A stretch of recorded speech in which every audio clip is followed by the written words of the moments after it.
Thank you for inviting me to speak about women's issues that are affecting women living in the Indo-Pacific region.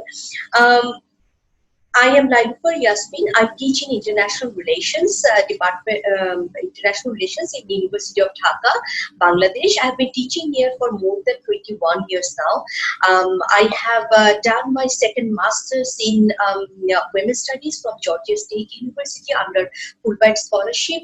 After that, I've done my PhD from Macquarie University, Sydney, Australia. So in my experiences of teaching for 21 years, I've seen changes going through my students from the first day back in 99 when I started teaching till today, that women have become, young women have become more assertive. They have, there are changes in the kind of dresses that they wear, and they have found, they have actually more voices than before, than we have seen before. So this is a change that we have seen in Bangladesh, that women have become more assertive and they do not hesitate to speak about their issues. However, this is not the case everywhere. As I talk about women's empowerment and women's issues, let me first clarify that the women's empowerment is often seen as a comprehensive or holistic word, holistic phrase, but that is not the case in any countries of the world, because women's empowerment does have, it does have, this phrase has, the issues relating to class, issues relating to caste, issues relating to religion, and where you are coming from. So here we find that when I see women being very forward, women being very assertive, and they know what they want, this generally comes from middle class background, generally comes from urban background. When we talk about women's empowerment, we need to look into, how multi-layered the term it is. Women's empowerment is not necessarily linked to women being able to earn money. Here we are talking about if women are made an appropriate part of decision making in their families and outside of their families as well. This is something we find often very difficult, very challenging for women to address to, that although women in Bangladesh, especially in the middle class, in middle class women who are actually earning money, who are now more, participating in the labor force, they are working in different, shops, they are working in managerial position or even above. We find that when it comes to making decision, vital decision in the families, often number one, they are seen as secondary wage earners. Number two, their voices are often not taken into account. For example, where to send children to schools, or where the a property would be purchased, or how the money of the household would be spent, or money of the household where it would be invested. All of these areas we find in very few cases that women's perspectives are seriously taken into considerations. And although women are often seen as secondary wage earners in a family, but without women's earnings, many families would not be able to even sustain. This is a fact that has less studied and less explored, and there is a huge connection with this and women's actual empowerment. So this is an issue that is often not taken into account. There is another issue that in the Indo-Pacific region and even in Bangladesh, the number of female-headed household is on the rise. In Bangladesh, about 12 to 14% households are female-headed households, where male partners are either dead, permanently absent, or they are away in different countries or different regions of the country for earning better livelihood for their families. So there is a very little attention paid on these, very little studies done on that what are the coping mechanism of women in female-headed households, how do they make decisions, how they are often their decisions are often overridden by their extended family members. So the social structure, the normative structure of the society, this often does not let women to voice their opinions clearly clearly or appropriately. So these are some of the areas that we again need to talk about.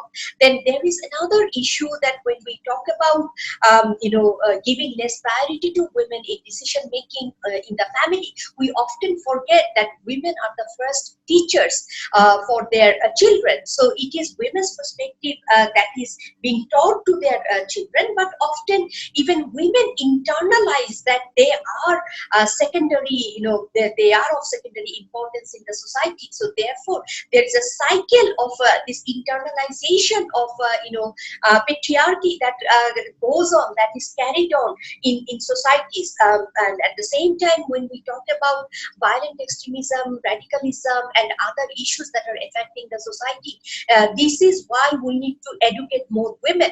There is another issue I would like to point out, that often the center, there is a center periphery gap where we find that we take an identity as a holistic identity, but there is a regional diversity, there is a diversity on the from the between the center and the periphery, for which the decisions that are made at the center may not have appropriate implications or effectiveness for people living at the peripheral areas. So COVID-19, the crisis that now we are going through, has helped us to understand that there are different types of perspective, there are different types of understanding that we need to battle through. It's not only fighting against a virus that we are doing now, but it's also we are fighting against the beliefs. So now that it is spreading in all parts of a country, in different regions in Indo-Pacific, we need to more pay attention to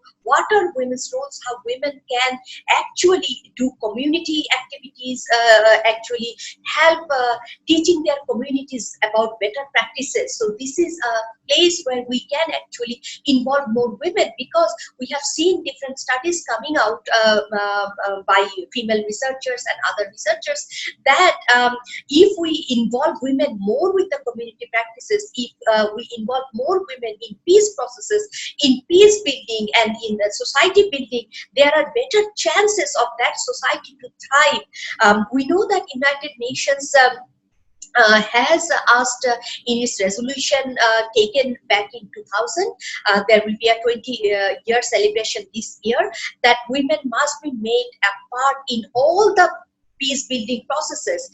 When women are made an inseparable part, there is a better chance of peace processes to survive.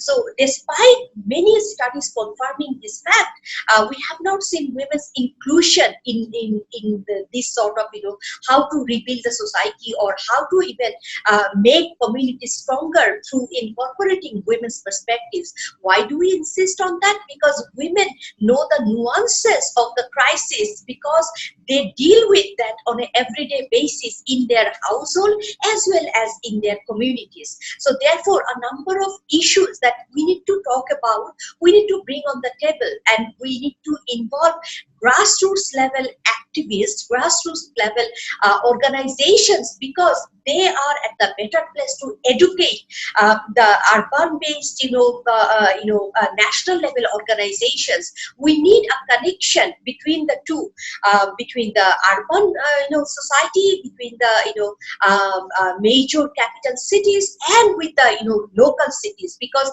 localization and local knowledges can actually help us to address an issue locally. And this is where we actually have, we need to bring more women into these kind of actions. It does not always have to need a lot of fund, but this is something we can organize at the local level. And we have seen in Africa, and in other areas in the peace processes, the more women were involved, the better the results were. So my conclusion would be that how we can talk about how we can bring more women at the community level of work, be that in local areas, be that in outside of the capital cities, or be that in capital cities, in community basis. So that is how we need to ensure women's better, participation and women's voices to be heard. And this can certainly make a difference, as we have seen leaders all around the world, that the success rate of female leaders is higher than male leaders, dealing with COVID-19 crisis. Thank you once again for giving me an opportunity to talk about these issues. We have a lot to do in this case, and organizations at platforms like Navigators must come forward to bring women's perspectives and to make them heard in other regions and to the decision makers. Thank you.